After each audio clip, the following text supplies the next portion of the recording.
What's going on, everybody? Welcome back to LSUUUVAL. Going to be our recap of days 1 and 2 of the 2020 NFL Draft. First of all, I want to give a shout out to my guys, 10 LSU Tigers, drafted in the first 3 rounds. So congratulations to Joe, Caleb, Justin Jefferson, Patrick Queen, Clyde Edwards-Helaire, who I told everybody would be the first running back off the board. Grant Delpit, Christian Fulton, Damian Lewis, Lloyd Cushenberry, and Jacob Phillips. Congratulations to those guys. Thank you so much for what you did for LSU and the incredible season that you just gave us. Look forward to quite a few more Tigers going today. So congratulations to the LSU Tigers. So let's now get to the Jacksonville Jaguars. Okay. So the first 3 rounds have come and gone, and to me, honestly, I can say the biggest surprise is that Dave Caldwell did not trade up for an additional 2nd or 3rd round pick. That really caught me by surprise. I just thought it was a foregone conclusion that Dave would have traded up into the 90s, early 100 range last night with some of those 4th and 5ths and get us another top 100 selection. He didn't, which is okay. We have 3 4ths, 2 5ths, and 2 6ths, and a 7th today that we can play with. I would be very shocked if we stayed put there and drafted another 8 players in this rookie draft class. But you never know. We might be trying to load up with young talent and see where we're at in 2021. I doubt it, but you never know. So I want to talk about what we've done so far. I am incredibly pleased with the job Dave Caldwell and his team have done so far in the draft. The CJ Henderson pick, number 9 overall, had to kind of grow on me. I didn't expect him to be our guy, but we did grab the number 2 corner in the draft when we desperately needed a corner. So you can't fault Dave Caldwell for that pick. There's a stigma with Florida players coming to the Jaguars. People bring up all the mentions of Reggie Nelson and Derek Harvey and Dante Fowler and guys like that. We can't put that stigma on CJ. We have to give this guy a fresh start. I wasn't that excited when the pick happened, but it has grown on me tremendously. I'm excited about it. The tackling thing, I get it, it's a red flag, but this guy is a tremendous cover corner. He allowed only 1 touchdown in man coverage this year. I really think that he's going to be a tremendous addition to our team. As bad as some of the Florida players have been, our best player in team history was a Florida player. I personally think that Jawan Taylor is going to be a stud for many years. I think Taven Bryan is going to improve dramatically and be a very good player. So I think we're leaning towards breaking the stigma. So CJ Henderson, number 9 overall, could have traded back, had a lot of discussions with Tampa Bay and Atlanta that Dave talked about in an article. Decided to stay put, took CJ Henderson. Very excited about that pick. And then at number 20, I am really excited about this pick because, as you well know by now, big LSU fan, Chaisson is now a Jacksonville Jaguar. We have 2 bookends to rush the quarterback that we should be incredibly excited about for many years to come. Between Josh Allen and Chaisson, guys, that's an incredible pairing. You got your replacement to Yannick Ngakoue. If Yannick happens to play this year for us, even better. A little bit about Caleb that I know personally, guys. Just let me tell you that you should be excited about this pick. Hardworking, around 6'4", I believe, about 245 pounds. Lightning quick off the edge. He'll add more to his pass skill move set with some NFL coaching, but he was very well coached at LSU. You can bet your life on that. Caleb, the thing you need to know most about him is his character and team-first attitude. Caleb was chosen to wear the number 18 at LSU. That is an incredibly special honor. That is what every player at LSU strives to do, is wear either 7, if you're a big-time baller DB, usually, sometimes not, receiver. DJ Chark wore 7 and Leonard Fournette wore 7. That should tell you something. Or the number 18 at LSU is what you strive for, because 18 is a guy who overcomes the odds, has tremendous talent, but they may have gone through an injury. Caleb tore his ACL in 2018, I believe, in the first game and had to sit out, and then came back this year with the national title team and had a tremendous season, 6.5 sacks. The number 18 at LSU is a tremendous honor. Guys like Tre'Davious White, Matt Malk, who won the national title as a quarterback in 2003, Jacob Hester, Benny Logan, who played in the NFL for a long time. This year, Caleb Ward, also Lloyd Cushenberry Ward, who was drafted last night by Denver. So the 18 is a huge deal. So the fact that he got to wear the number 18 should tell you guys everything you need to know about his character and the way he carries himself. Caleb is a tremendous asset now, in addition to our team, not only from an athleticism and play standpoint, but by the way he's going to carry himself on the field. You should be incredibly excited about the kind of guy we're getting in DUUUVAL. Second round, we took Laviska Shenault, wide receiver from Colorado, who I am so hype about. Guys, this guy is a first-round pick, if not for his hip injury that he had. Guys, this guy is a stud. He is a tough runner. He's not just a flashy route runner that gets open and outruns you. He will run through you. Not many receivers like contact, and he loves it. Go watch the tape that the Jaguars showed, a 9-minute highlight tape. His tape is everywhere online. Go watch Shenault just catch the ball, make a dude miss, and then run through the next guy to break free. It's an incredible sight to see.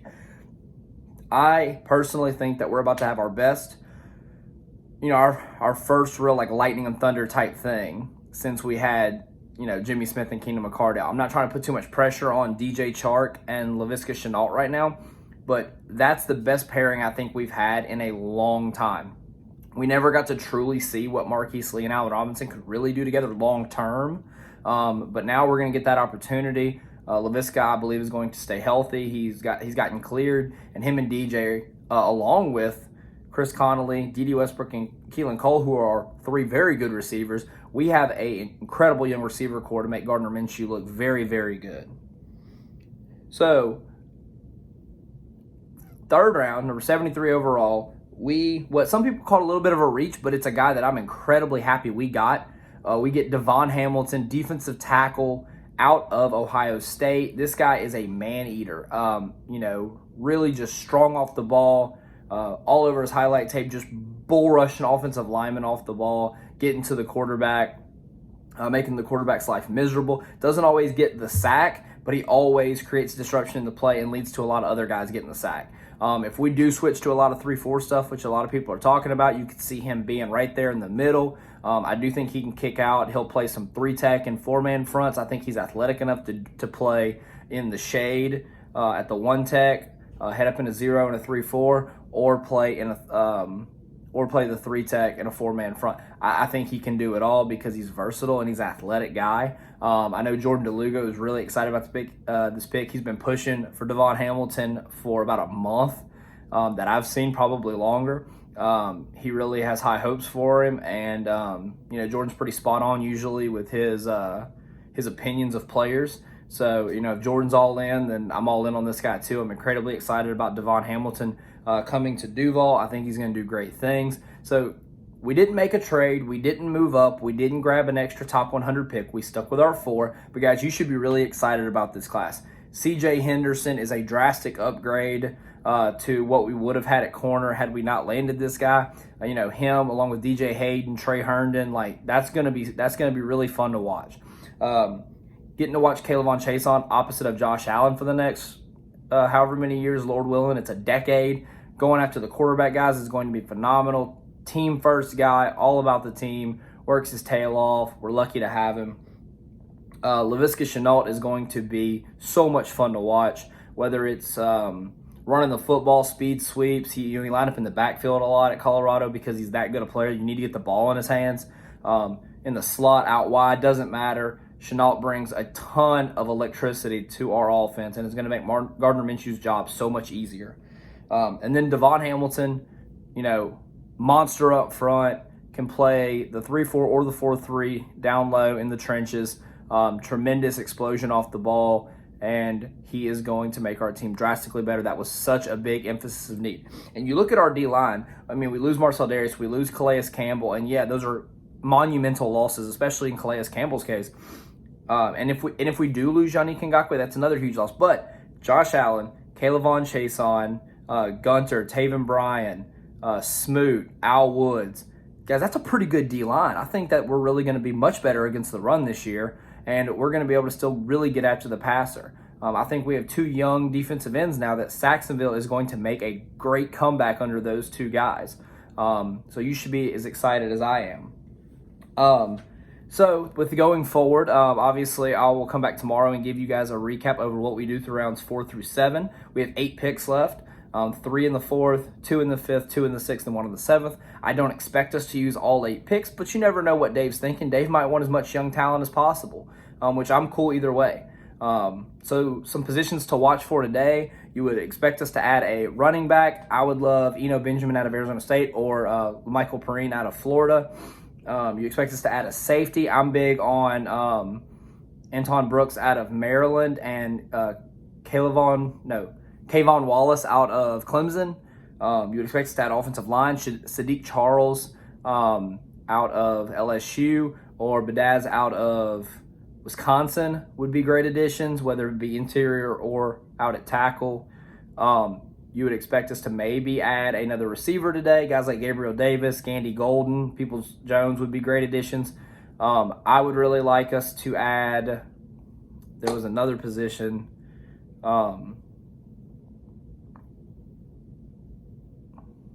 I'd like another tight end. That's just me. I'd love Thaddeus Moss or Harrison Bryant out of FAU. I think those would be tremendous additions to our team. I know the tight end room might be getting a little crowded, but you can never have too many weapons for a young quarterback.